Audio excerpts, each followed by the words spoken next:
that I was in a hospital like a year or two ago, and I noticed that they didn't have a 13th floor. And I was like, I feel like you guys of all people have to have a better plan than this superstition in the hospital, right? You see a surgeon throwing salt over his shoulder? Yeah, exactly. That's why we welcome our hilarious friend, Matt Goldich here. Make sure there's no switch on the mic. Anytime there's a crapshoot involved, I'm happy to be there. If the crap is being shot, let's do it. Because Ray has something he wants to talk about. I'm fired up. We started talking about, we were recording with the content discussion. What do you think of clips, like, because I know you through stand-up. You're a fantastic writer for the Seth Meyers program. Thank you. And, which is your main gig, which is a fantastic gig, but we've known each other for a while. You've been doing, I think, along the same amount of time. What do you think the content that we're talking about, just say stand-up alone? Yeah. Stand-up, what is it doing to the actual art of live stand-up? Do you think it's harmless, or do you think... Well, I have come at it from kind of an interesting perspective where I imagine that you were probably like as soon as stuff opened back up after COVID, you were like, I'm doing as many spots as I can. Or you were probably trying to do, because you're at a full time. You were probably doing spots during COVID, like whatever, like wherever, wherever they would take you outside. Well, I was on roofs and drive-ins and everything. Exactly. Yeah, the diner. So I basically, because I had a job and because I had kids, I sort of took all that time off from going to shows, seeing shows.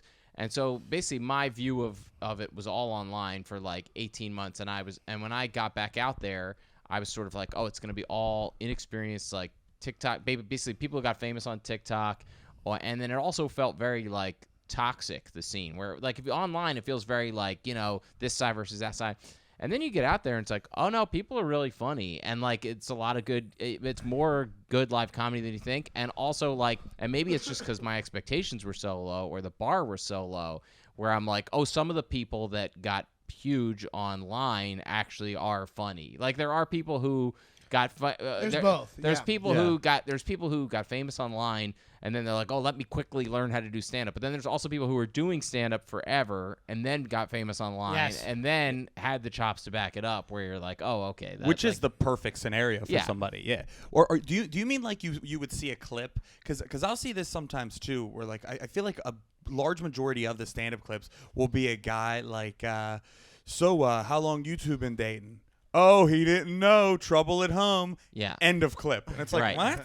No, there are. Yeah, the end point is real important, because if you end on like what seems like but that's like 90% of my act is me ending on like, just, like, so I'm not one to judge like somebody else's. Yeah, but like, you're talking about your act, and then you're talking about, and there's a bit involved in the clip, and it's like, even at the end of the bit at least the bit is there. But he's right what he's saying, because you're saying crowd work. That's what I mean about when I say how it changed things. I think there's been a sea change in audiences. Where crowd work clips if you're remember back in the day, it was like the idea was you don't speak up because it's a performance, and the people who did talk, that was why you went after. Yeah. Now you have people. It's been so long where these clips are online that any people who have no experience with stand-up comedy, you can't blame them now for going to a show and shouting shit out, because that's all they see on their phones. I wonder, though, how much of that is that and how much of it is just society and how it's changed, where everyone thinks they deserve to be heard. You know what I mean? Where it's like, where you go, like, I'm part of the show. Like, I'm part, like, my opinion matters.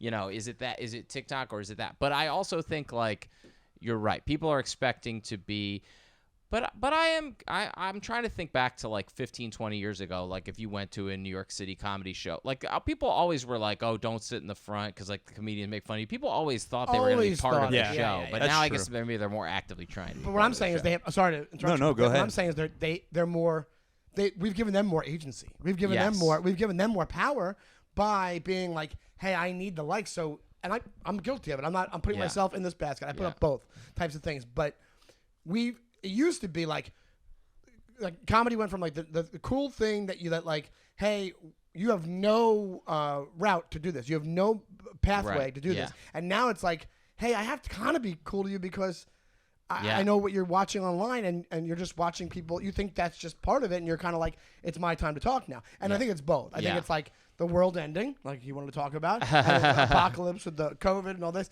and then people feeling themselves and thinking that everybody's famous, and then also, hey, we've kind of fucked ourselves. It's a catch-22. You're like, right. You're getting that content out there, but at what cost? That's what I mean. I have fucked myself in the other direction where I'm just I almost never talk to the audience unless something goes completely haywire. And then I never have clips of that to post. And I'm just sort of the guy who I'm just going to plow through my act no matter what. And now it's gone the other way where now things come up and I don't have the chops. I mean, I can, like, if something goes, like, I'm okay, but I'm not as experienced in crowd work. And so that I do think I stand out in a negative way sometimes after a show of people, you know. But I don't think I think you're doing the job of stand-up comedian. I guess so. 100%. Yeah. And like you watch those Kyle Kinane clips where he's like, I'm not a crowd worker. I don't care what you have to say. I don't care about your lives. This is about, like, he does a whole thing about it. He's like, all right, everybody's doing it. And he does like a silly crowd work thing. And he's like, all right, back to me. And, it's really funny. And it's really true. And, you know. Yeah. But, like, it's not just stand-up comedy anymore. That's why I think it is a societal problem. Is because, I mean, I've been noticing at the movie theater for years how people behave in a movie theater. Right. And I finally experienced, like, the most egregious thing that I've seen yet is I went to an off-Broadway show of The Play That Goes Wrong, which is like it was an expensive ticket. A lot of people paid a lot of money to be there. And what is that play? I've heard about it, but can you explain? It's hilarious. It's very meta, and it's basically a show within a show. So they're like trying to make this show happen, and like scenery's falling down, slapstick things are happening. Yeah. Like, hold on, did you go to this before or after you played Walter in Big Lebowski? Oh man! Sorry, go ahead. I had to get it out before I forgot. I do look cool though. You look cool as shit. I look like a badass, and I've never been in the military or hunted before, and I own this camouflage. Yeah. He's finishing his coffee. Okay. Go on. So, I'm finishing my coffee. So in all fairness, it's a show dog with fucking paper, Sean. But so after the what have you? So we're at the theater. I'm there with my girlfriend, and yeah, the show is basically like, you know, like set pieces are falling, and it's like it's really got to be very coordinated to like go that wrong so smoothly, like what they're doing, and it's like really funny, and there's like mess ups, people fighting, like they're accidentally leaving microphones on. It was really good. Yeah. And in front of us, two people, just full conversation. Conversation in front of us. No ushers are saying anything, to the point where my girlfriend has to like be the person in their ear like shushing them, you know. Then I keep thinking the lady behind me is kicking my chair. Wasn't her, but we'll get to her. There is a just kid bouncing up and down like full-fledged watching this show, like laughing and bouncing, like jumping up and down in his chair, shaking the entire row, to the point where, again, my girlfriend, who has the confidence to do this, which I don't, does the, can you please settle down? Yeah. Like, can you please sit down, stop bouncing? And then they finally reprimand their kid. And the whole second act, after, you know, she did all for reprimanding, the second act was great until the end, because they do a little bit at the beginning about a dog being lost. You never see the dog. That's part of the joke. They're faking a dog on a leash because they lost the dog. And it's like the climax of the show, and the lady behind us, this old lady, goes, "Where's the dog?" And this is a theater. And I'm like, yo, shut up. And then she like must not have heard me. She goes, "Where's the dog?" Yells it again. And my girlfriend's like, "Yo, excuse me. Like, are you for real?" And she like makes like a bewildered face. And then another lady in the row sticks up for her, taps her on like the leg, and goes, "Don't worry. They're just being mean. I wanted to know where the dog was too." Yeah. Are the performers reacting to this at all, or No. are caught off guard? They're just doing the show. They can't, because they don't have the the resources that we do, where we can interacting do with it. them the whole time. Yeah. And it's not one of these situations like where you go see Rocky Horror, because sometimes you go see something and like they encourage people to participate. This is not that. Sure. This is not, it's not like, that, but Definitely what I not. was wondering is, it being so messy, did they think were people dumb enough where they thought like That's it, it's yeah. so loose that I can just you can do whatever? Right. I mean, that's They got lulled into thinking they were part of the Like show. they did such a Yeah. good job that they were Yeah. they're like, oh, this is just them running through some shit. But there was also a point where like a prop was moved, and we see it get moved, and then the guy needed it to be in a certain place. He's looking. It's a ledger. He's looking for a little like planner, and he's like, "Where's the ledger? Where's the ledger?" And people in the audience are like adults, like it's Blue's Clues, are like, "It's there, it's there," Yeah. and they're like, and I'm like, "What? How old are you? Have you ever been to a live performance?" So now that this disrespect and misbehavior from grown adults has permeated spread out to live theater, is just crazy. And I'm not a guy that has the confidence all the time to be like, "Hey, can you please stop?" Well, it's one of these things where absolutely, it's weird to me. There's different reasons this could be happening. Like we said, the type of play it was could lend some of these dummies to think, I can do this because even if they're so it doesn't matter. We're Murder like mystery theater or whatever. Yeah, like exactly. Yeah. And the other thing is that it was you think it was the tourist syndrome. It was just that these idiots just didn't get you don't do this. And couple what we talked about before, now everybody just thinks this is a private thing for me because all I have a private show in my hand all day that I can yell at and troll and comment on. So That's why fair. wouldn't I be able to just tell them what to do? Because it's always about me all the time. Would- But there was a lot of tourists, right? I would assume so. A lot of like the Where's the Dog lady had a pretty thick like country accent. Jesus Christ.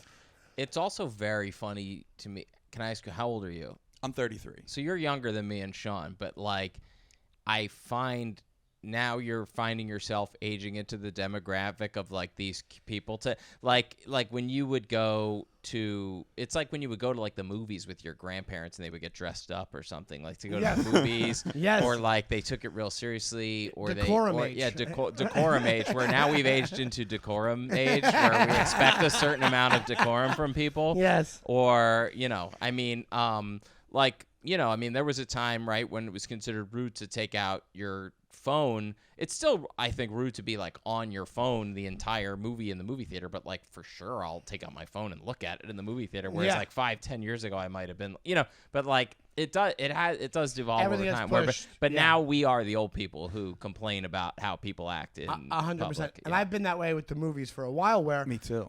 it leads to me not enjoying a movie now Yeah. if I'm also willing to admit that I'm beyond with it. Like I'm to the point where I'm like, people will be coming in like in the opening credits of the movie, and I'm like all frustrated. I'm like, the movie's starting. You should have been here already.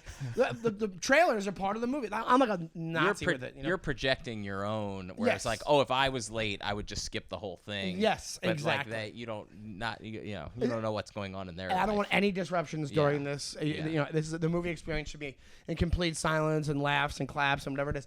But now you're right. Now the goal line's just getting pushed farther and farther, and you have these people. I think it's exactly what you said. I think it's just people and you, where it's like they don't. Why? Who's gonna stop them? Nobody cares. It's like it's at the age of we have a name for it. It's the age of the Karen. So it's like it's one of these things where it's like it happens so much that everybody's desensitized almost to it. Well, they made me and my girlfriend look like Karens. Right. Because like I'm getting up at the end of it, and I was like, at an off-Broadway show. Are you kidding me? Yelling out, heckling at an off-Broadway show? The other weird thing is this, which I didn't ask yet. No ushers that can come by and go, please no talking. They during were this." like peeking.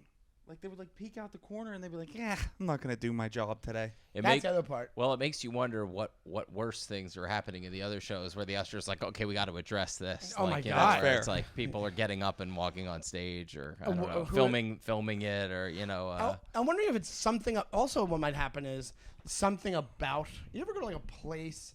You go to a bar that's just known for being rowdy, and you're like, what brings all these assholes to this one place? Whatever it is. It might be something with that show where it's like cheaper tickets, or it's like something that's like an identifier of something that's going to bring in not let's be honest, that sounds like an elitist, but the class that would go to a show and realize I should shut the fuck up and enjoy this or leave. But no, everybody's so it was kind of. I think you might have just said this a couple of minutes ago. The like self-importance of like the lady yelling, "Where's the dog?" Yeah. Did she think, one, she was the only person in that room, or two, like, this'll get me a laugh? I think so. I think it's like George Costanza. That's gotta hurt. Yeah. The laser pointer guy. That was just like one of the worst episodes. But you're not wrong. But didn't you also say she was old? I think also when I see old people acting that way, She wasn't that old. She was like she was 60s. yeah, but that's a generation. It's even more of a decorum thing. Yeah. Like she should be upset that anybody's talking and saying anything in the thing. Well, I wonder what the decider was that all that was going on. It's like perfect storm of just a bad audience, or does that theater lend itself to that, or like because of the ticket prices or something that brings that style of audience. You got to go 10 more times. Yeah, to the same show, and see like if there's a pattern or if you just got the freak thing. Well, now I'm gonna have that like when I go there, and this always happens to me because I'm so bad at like standing up for myself in situations like that. Is I'm gonna have that next time I go overcompensation like jerk store moment. Right. So then somebody sneezes and you just fucking scream at them. I'm just losing my mind. Like It's snowballing inside of you. Yeah. Well, are you somebody that like? Well, I mean, one, do you even care when people are like talking during a movie or performance that you're at watching? And two, do you have like the ability to tell them to like, hey, can you be quiet, please? I don't. I'm a total coward in those situations. I will put up with any amount of nonsense. I mean, and I will just sort of rely on. I've done a thing where, like, if I'm like, this is a total different thing, but like a customer service situation where I can't understand what the person is saying, and so I'll just sort of like.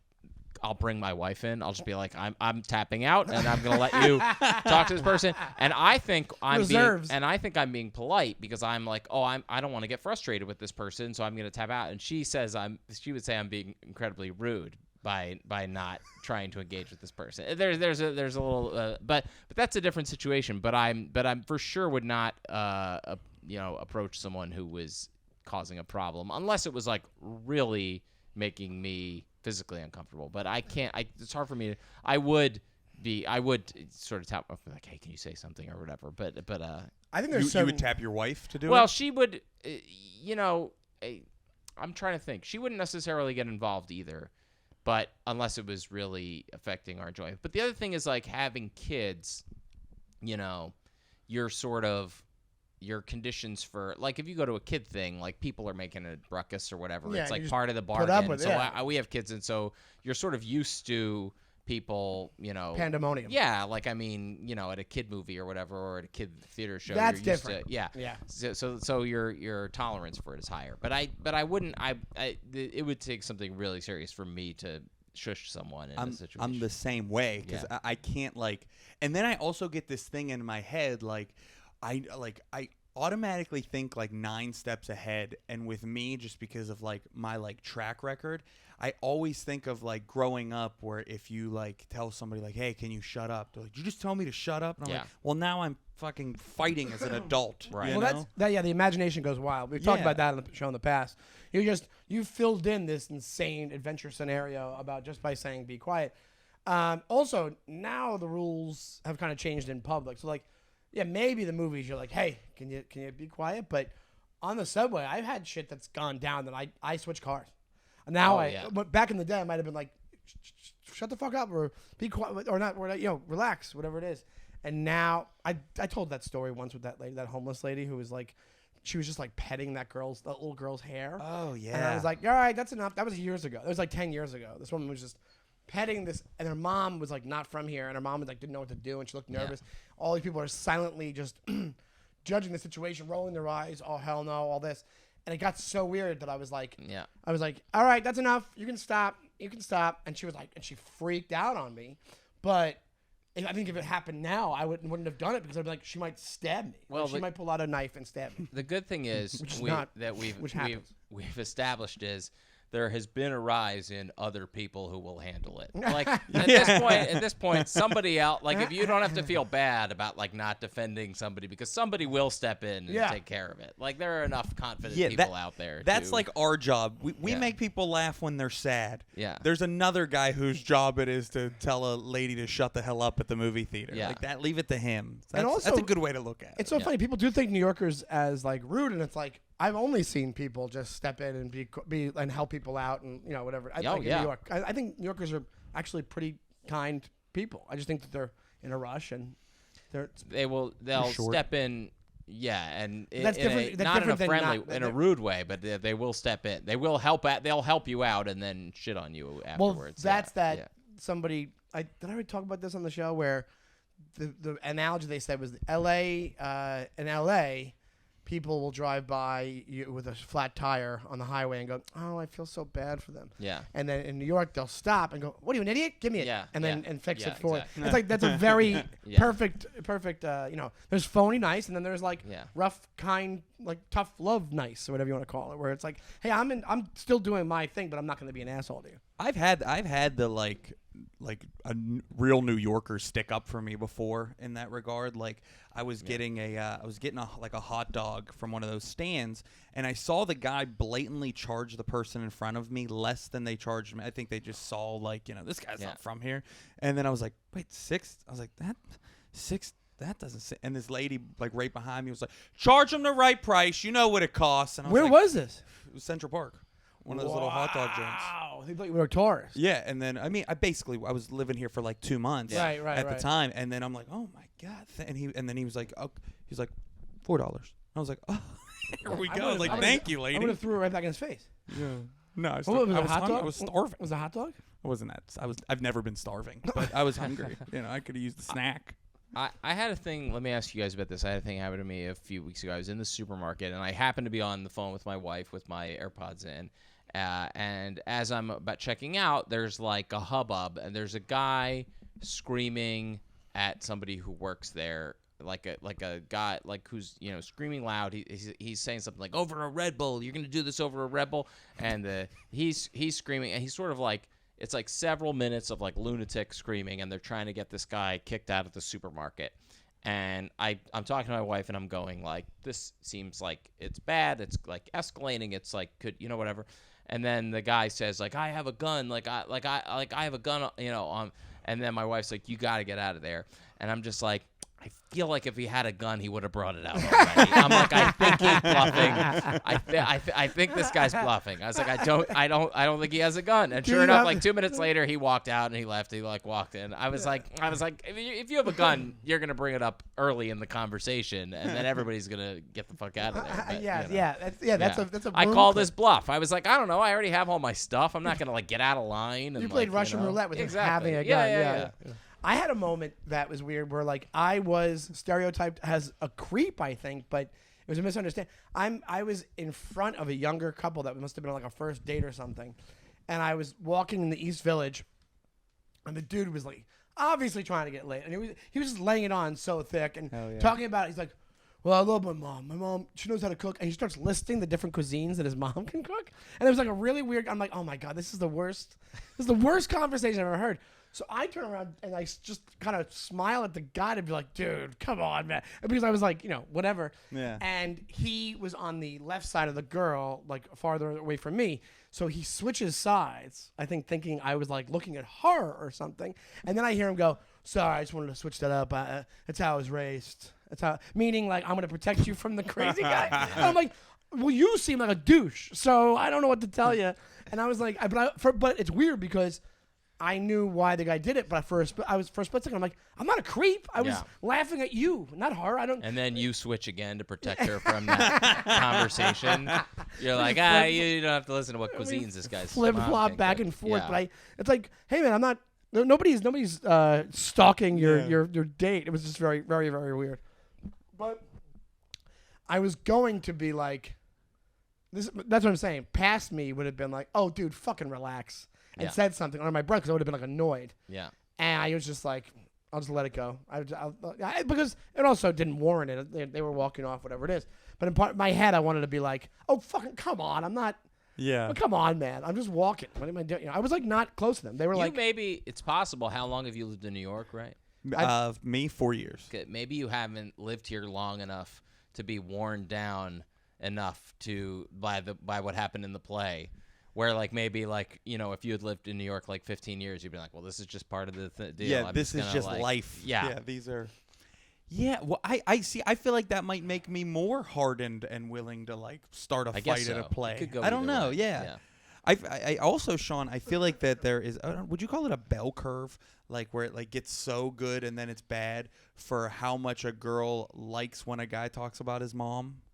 Do you know what I mean? Like I feel like it's adorable when like she was probably like, oh, this guy has a good relationship with his mom. He respects women, and it's like, all right, dude. If I hear him talk about his mom Zeddy one more fucking time, I'm gonna blow my brains out. It seemed very new. It seemed like very even early on the date, and I think I think that happens when you're dating somebody.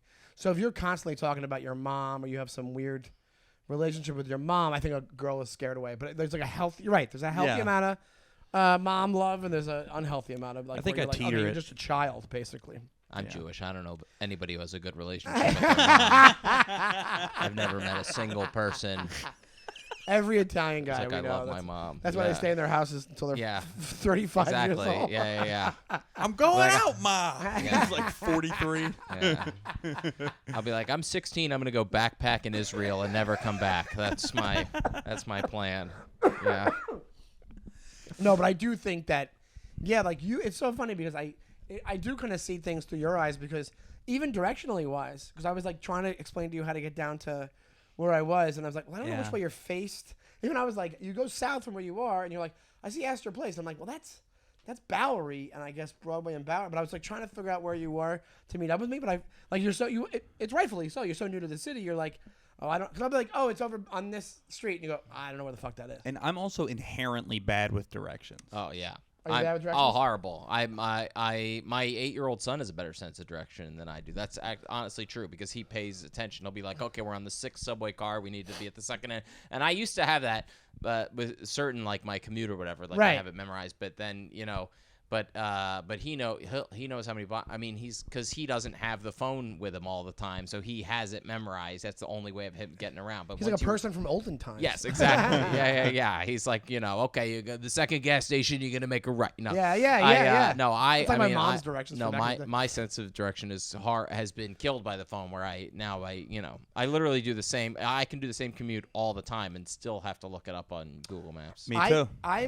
I'm pretty bad with direct. I'm also the same. I use my maps all the time in places I've been. You're right. Yeah. Places I've been to. I'm like, it was over here, right? Yeah. And I'm like, where am I going the wrong way?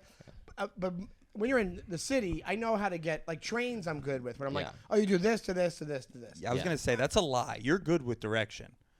Like you hit me with it. We were on the phone when the story that he's talking about. I was trying to meet him at New York Comedy Club, and he's like, you're just gonna want to go north. And I was like, dude, I don't have my compass on me, Sean. But See, he knows the go to the D to the F. That's the thing is like you can hide that because in the numbered streets you can figure out north in like 30 seconds. Absolutely. It's just like get to a corner, find a number, and then he go. was down by like Waverly and all that. Yeah, and that's why he was trying to figure out which way to go. And I'm like, it's just you get it's a weird. But Brooklyn, but outer boroughs, that's trickier. Or like I'll be my girlfriend lives Lower East Side, and I feel like I'm in Gangs of New York. You don't know. I'm just like the 5 points, and I'm like I'm just horses just dragging wagons. But I'm like I'm there. I'm like and she knows Lower East Side like the back of her hand. She's like, oh, just take Eldridge to do this, and I'm like, I get turned around. Oh, the order of those, like Ludlow, and it's crazy to think like how many times you've hung out on the Lower East Side and how it's still just all a mystery. For me, that's more. The West Village is even worse than that for me because the West Village is like 4th is crossing with 11th, and it's like what? It's like first Nexus of the universe and then, type shit. And then 10th Street becomes like I'm like, how does this even?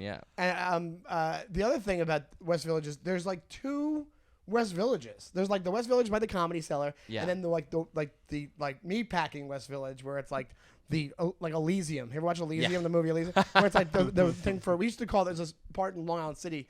Me and my old roommate would call Elysium, where it's like, oh, this is where the money is. This is where all it's like the Sarah Jessica Parker area of the West Village, like that kind of thing. But I guess I'm good, but that's also from repetition. It took me going down to Megan's house for 2 years to realize which ones turned into First, which one turned into A, as far as avenues go, going uptown. Yeah. Because Allen Street turns into First, right? I don't want to get. This is like becoming a MapQuest podcast. But so forever I forgot which ones it was. Only now because I've walked it recently do I even think of it. Well, I'm such a people pleaser that when somebody asks me for directions, I do them a disservice by just kind of lying.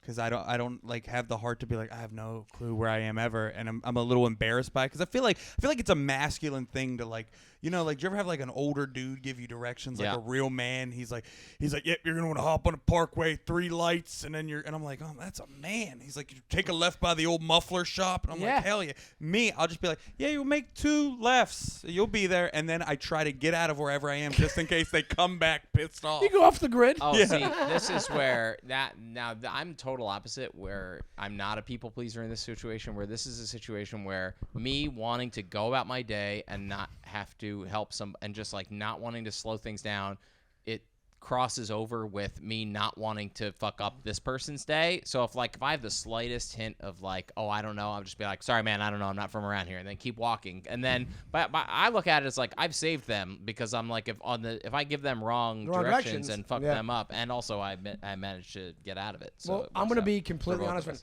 You know how excited I was that you said I was good at directions? Because I'm that old man that I'll go out of my way to get people. I'll see people on their phone pointing at shit, and I'll go, where you going? And 9 times out of 10 I know, but there's been a couple times where I told them, and then 4 seconds after left, I'm like, shit, and I do what you do. I'm like, I gotta get out of Dodge. I just get the fuck out of there.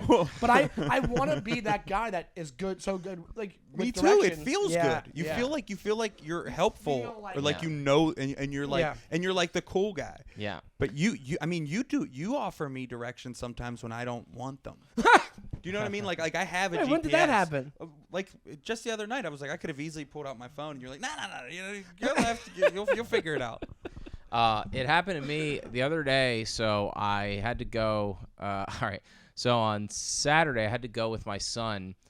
We somehow lost my son's baseball glove like the night before that he had his first Little League game, and so Pre-game rager. Yeah, exactly. Yeah. So what happened was I had a softball game in the park, and for work, and then we brought my son came to watch, and we brought his glove, but I never took it out of the bag, and then when we got home it was gone. I was like, what happened to his glove? So I did some Googling, and it turns out there's a baseball only sporting goods store in Washington Heights that opens up, and we live in Harlem, that opens up at 9 a.m. on Saturday. So I called them right at 9 a.m. I said, do you have a left-handed baseball glove for an 8-year-old? They said, yeah. So we get on the train, and we go up to Washington Heights, and then we get the glove, and then we have to take the one. We took the A there, and then we took the 1 down. So we're in the station. The station, outside the station, it says, like, it's one of those where it says, like, AC1. And then you get in the station, and it's like, to get to the 1, take these 10 tunnels. 4 miles. Like whatever. Where you're just like, okay, you could have just told me like where to go. So we're down to the thing, and I'm following the signs to the 1, and then there's this confused, lost-looking woman, and she's speaking Spanish, which I don't speak, but she says El Uno. I'm like, I know that one. Yeah. So I'm like, so you get to do the like, I'm pointing at the one. You get to do like, come with me. Like I'm going that way anyway. So then we follow like 8 million signs to the 1, and then it's like a situation where you have to take an elevator, and so then I start to look confused where I'm like, is this like, I don't want to take the elevator, like whatever, I never want to take an elevator on a subway station.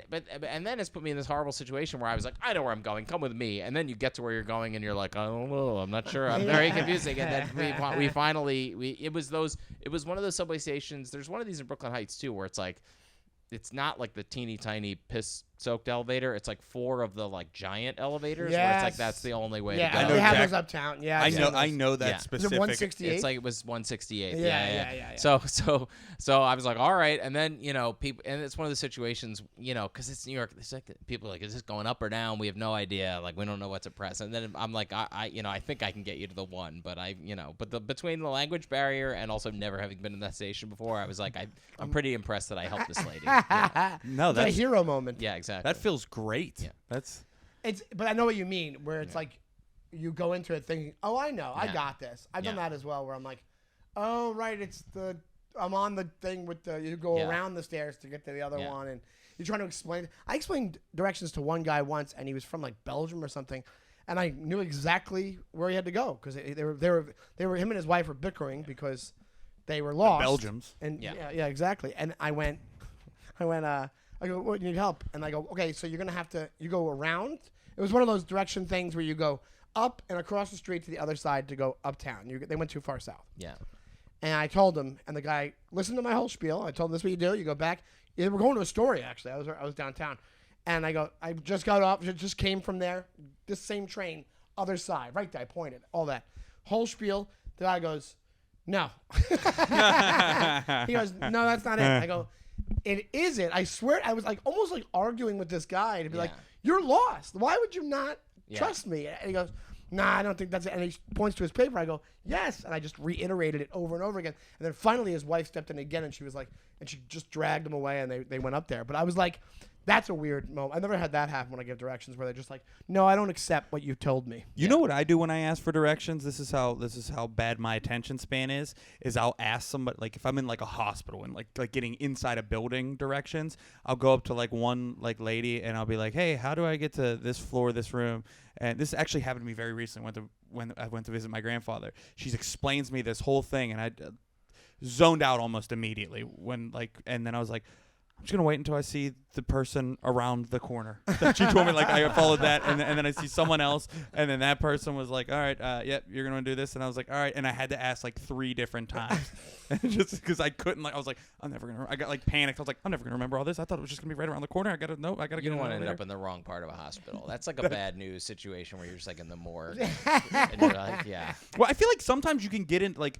I was walking through, like, it was so easy to get to I was going to visit my grandfather there. It was so easy to get to his room. I felt like I was walking through things that I shouldn't have been. Right. Yeah. That'll happen. The alarm starts going off. Yeah. You're right. You're a freaking fugitive. I'm like walking through a surgery. I'm like, I should not. I was, I'm trying to do a joke about this because I thought it was so funny that I was in a hospital like a year or two ago, and I noticed that they didn't have a 13th floor. It was, and that's funny. because there's no the superstition. Yeah, but you don't want and I was like, I feel like you guys of all people have to have a better plan than this in superstition in the hospital, right? You see a surgeon throwing salt over his shoulder. Yeah, exactly. I'm like, that's not very scientific. No. Like, oh, we did all we could for Nana. We skipped right from 12 to 14, and we. In fact, there's no 13s in the building. We want to give you 13 cc's of anything. No, we can't do it. It's exactly what you need, but it would be horrible. Yeah. My favorite. I love the idea of a like an extremely superstitious hospital. Oh, it's so funny. A doctor's like, I gotta hand in my resignation. I broke a mirror today. I'm not gonna be able to do this. They don't have IVs that just have rabbit's feet like connected to one of those poles.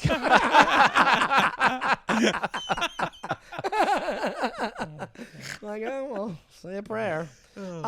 My favorite hospital thing I've ever it's one of the funniest things in my life I've ever heard because it's so true to my family. I've told you this not on the podcast. I think it's a hospital thing, and I don't know if it relates to everybody, but it does to Irish families. I think is that he said a long time ago. I saw him do a show at Gotham. Colin Quinn. Yeah, and he goes up and he goes. His aunt was really sick and in the hospital.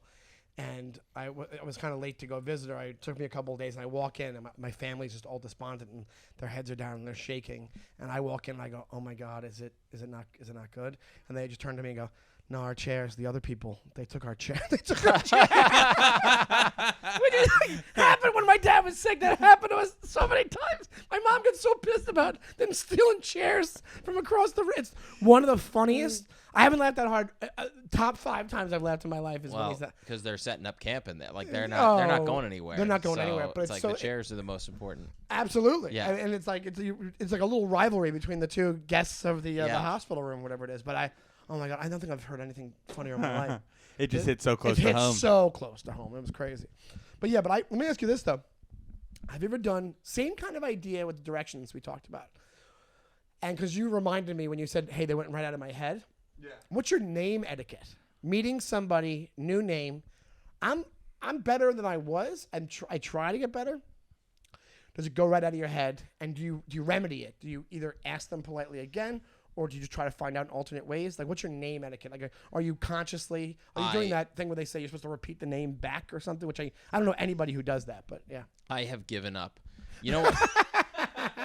You know what happens when you have kids? I mean, just for a variety of circumstances, my son went to like 4 schools in 5 years or something, just because like he aged out of certain schools or whatever, and then like got into a new school, and then my daughter's like in her 2nd school in 2 years, and so it's like I see people, I'm like, I don't even know where I know you from, and I just have to accept that. Like I don't even like I'm just like, oh, I know. you know, I know your kid's name, or maybe I know your kid's name, but I don't know your names. You're so-and-so's mom or so-and-so's dad. I don't know, you know, and then, I mean, where it really is a problem is like, you know, working on a TV show with like dozens and dozens of people and like, you know, group people where you're trying to remember everyone's name and then it changes and then, you it's know, a giant crew. Yeah. But I have sort of come to terms with the fact where it's like, that's probably why I'll never be like the boss, you know, because like I do think like people who ascend to the top of those like people managing positions are preternaturally like, they're proactively like remembering the name. They're doing all those tricks, those mind tricks. Yeah. To try to be more, seem more engaged or whatever. Yeah. I mean, my wife has commented on it about Seth Meyers, about how she met him once and then he like saw her again and he was like, oh, how's this? How are you? How's this? And the fact that he remembered it, and she was like, oh my God, I can't believe he remembered all that about. And he must meet thousands of people, but it's not. And I don't think it's like. Some of it might be honestly like an improv thing where like, you know, you're trained in improv and so you're trained to pay attention to what the other person is saying. I think that coming up in that. And also maybe from already being in that position, he realized I better structure this so I think it is really important, I guess, when you get to that position to like remember people's names or whatever. But I'm just never going to be that person. Maybe if I, you know, like eliminated like hundreds of other unimportant facts from my brain or something. Well, you know what? He's probably so used to doing it with like having all of these like guests on the show, like so many, that he kind of like has to remember that to build the rapport. And he's like, well, if I can already use that skill there, why not use it to be a good dude and like be invested in people's lives? Yeah, I don't think there's anything craven about it. No, not at all. I think it's a good attribute. Naturally. But what about you? Do you? I do the thing where same kind of thing, where because of comedy, the amount of people that might know who you are and you don't know who they are because they met you at a thing and you know whatever it is, I'll get messages or I'll see them again. It got to the point where I just if you don't tell me immediately that we never met, I pretend like we've met. Yeah. And I go, well, we've met each other. Blah, blah, blah, blah. Yeah. And then I've done that multiple times to the answer, what are you talking about? This is my first time. Not what are you talking about, but be like, no, this is our first time. I go, I'm sorry, man. We've met on Twitter. I mean, that counts. The thing about the amount of stand-ups that we meet in this over the years is like, you know, and it's weird because there's a familiarity. Like you probably, like you said, Twitter or Instagram, you're like, well, I know of you. So it's like we could have met at some random spot somewhere or whatever it was. Well, I mean, it literally happened when you walked in. Like we had just met today, and like I kind of like how you did that though. I might have to steal that. You literally did the hey, it's nice to meet you. Yeah, or if we met, I'm sorry, good to see you again. Like I'll just sort of call it out right. I think the that's smart. Society, I think, is loosening up with that. I think people are being more honest in little interact. There's not as much of that like pomp and circumstance of being like, how dare you forget my family's name? No, there's no duels happening after you forgot that you guys met or whatever. So it's like one of these things where, I think that's for the. My thing is, if I can get away with, I just want to seem like a nice guy. So I'll forget people constantly.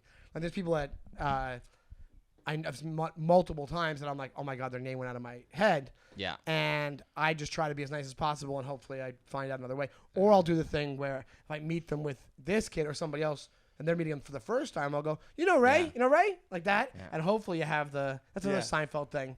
I tried. Mulva, when he's trying to figure out Mulva's name. It's true. It's like, you do that, and hopefully they go, hey, I'm Bill, I'm Tim, whatever it is. Tim Rickman, I'm Tim.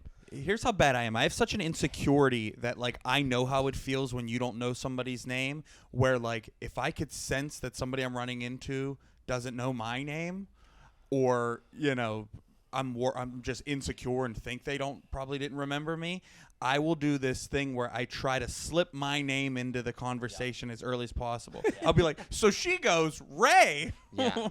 Like, I do that all the time because I don't want somebody to have this awkward thing of like, sorry, man, what's your name again? And then they still forget after you've told them. No, that's the embarrassment. No. Yes, 100%. 30 seconds But later. the other thing is, like, I think also, because we're both in our 40s. Are you 40? Yep. Yeah, 40, older than that, yeah. 40, 43. I'm 44, 45 next month. And I think also, the older I get, the less I give a shit. So, like, if somebody goes, I'm sorry, man, I didn't remember your name. I go, and I'll say no sweat. I'll say no problem. And I actually mean it. I think back in the day, I might have gotten a little bit like, Yeah. Oh, come on, man. We met like 4. I think I've said that in the past to friends. I've been like, I met this dude 4 times. Yeah. And pretending like he doesn't know me. Now, go ahead, pretend away that you don't know me or don't know me. Could care less at this point.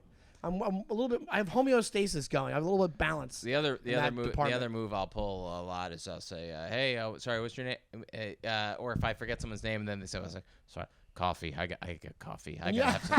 I haven't had my. Oh my god, right? Yeah, everything. Yeah.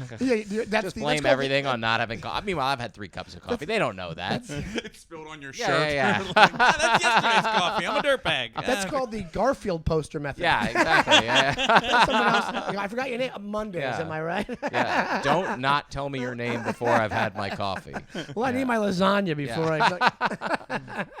But they absolutely. I just think that we're getting to maybe it's the same thing with decorum matters more than knowing who I am in a personal. Yeah. Maybe that's what happens is the older you get, you're worried about things on a grander scale than in interpersonal content. You know what I mean? Like I'm worried about a whole theater of people not being assholes more than I'm worried about somebody I met 7 times knowing my exact name and what I do and all that kind of stuff. I'm not offended at all. I like a mutual ignoring. Like when I'm like in like a when have you ever like kind of seen somebody out of the corner of your eye and you kind of know that they saw you? Yes. And you don't have the interaction because I think you both like silently agree. There's this understanding like, what the fuck are we gonna talk about? You know, what are we gonna accomplish standing in this coffee shop for 2 minutes? We're both getting off the train. It's late at night. We don't need to talk. Yeah, 100%. I've done that, and I think it's mutually beneficial. Yeah. Happened to me the other night. A comic. I'm not gonna say Spill who the it is, tea. but a comic held the. That's my new phrase that I use. Held the door. I'm cool.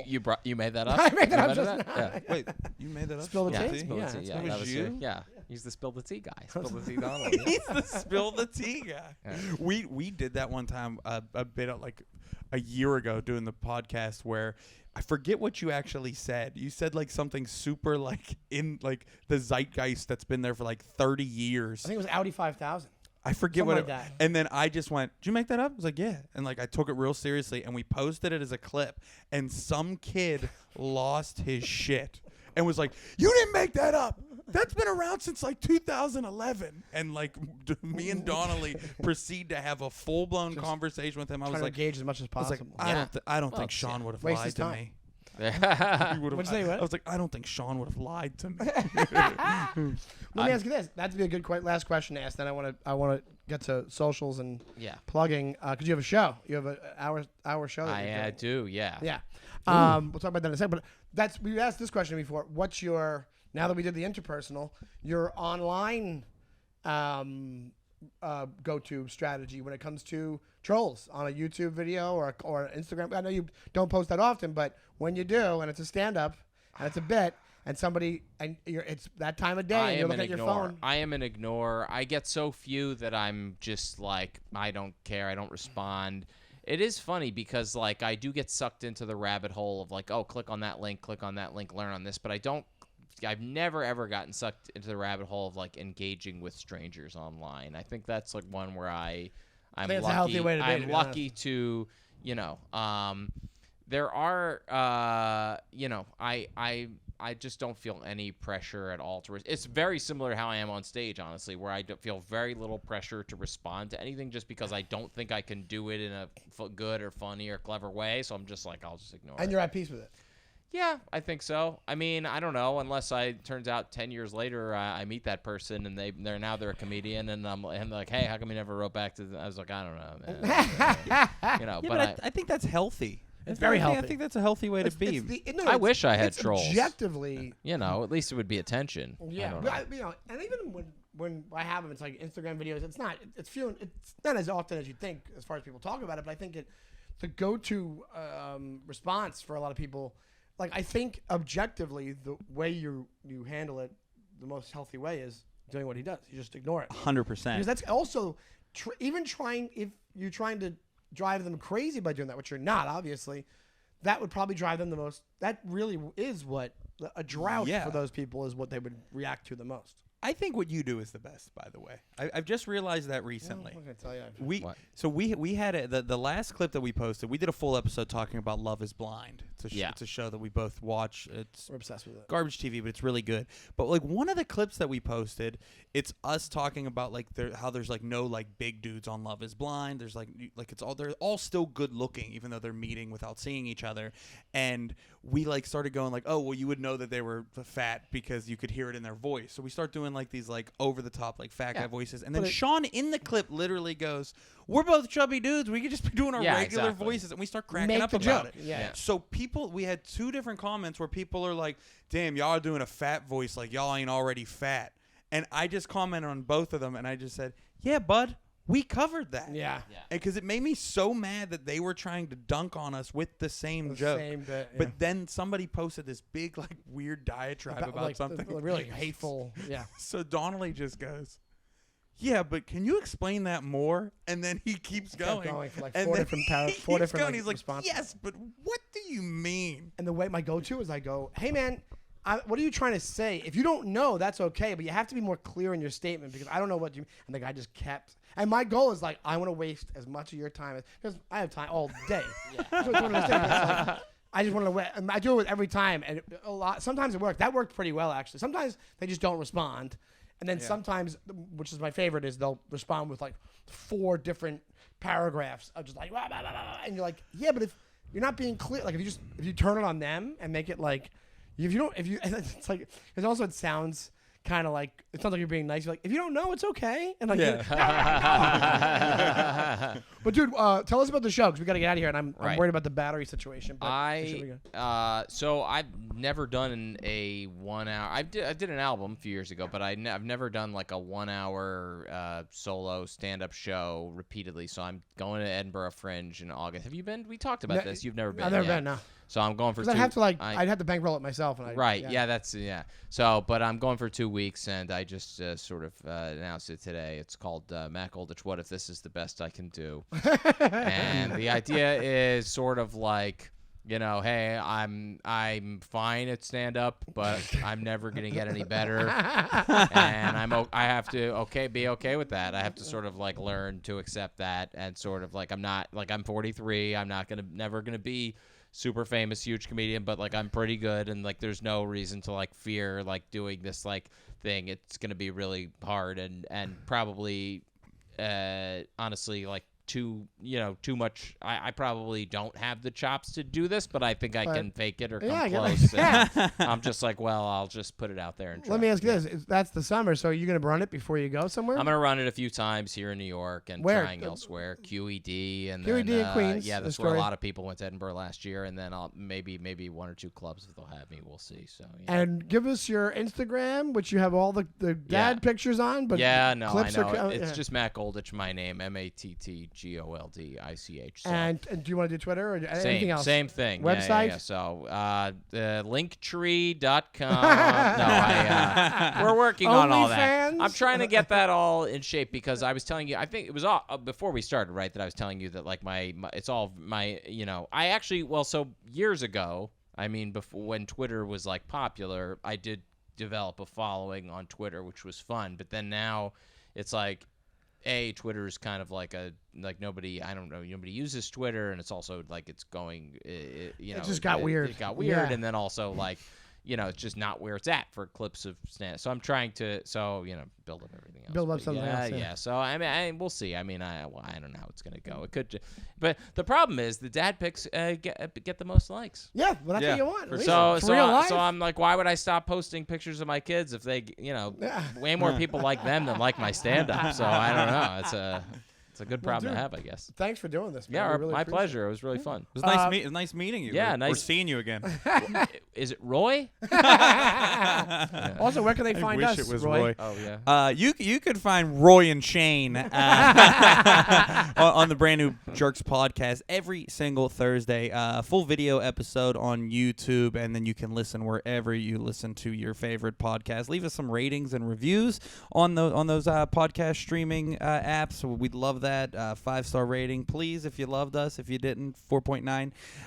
And you can see our clips all over TikTok. That's at Brand New Jerks Pod. You could see them on YouTube Shorts, and then on our individual pages. I'm at Ray B. Killing 'em, and he's at Shawnee Time. And guys, if today, this week, tonight I will be at Hilarities in Cleveland. I'm doing my own headlining show there on the 20th, which is tonight, and then the following Friday, Saturday, I'll be opening up for Jim Norton. So if you're in the Cleveland area and you're a fan of mine or a fan of Jim's, who's amazing, come on down and check out the show. And then I'm going to be May 4th, the weekend of May 4th, I'm going to be at the St. Louis Funny Bone in Westport.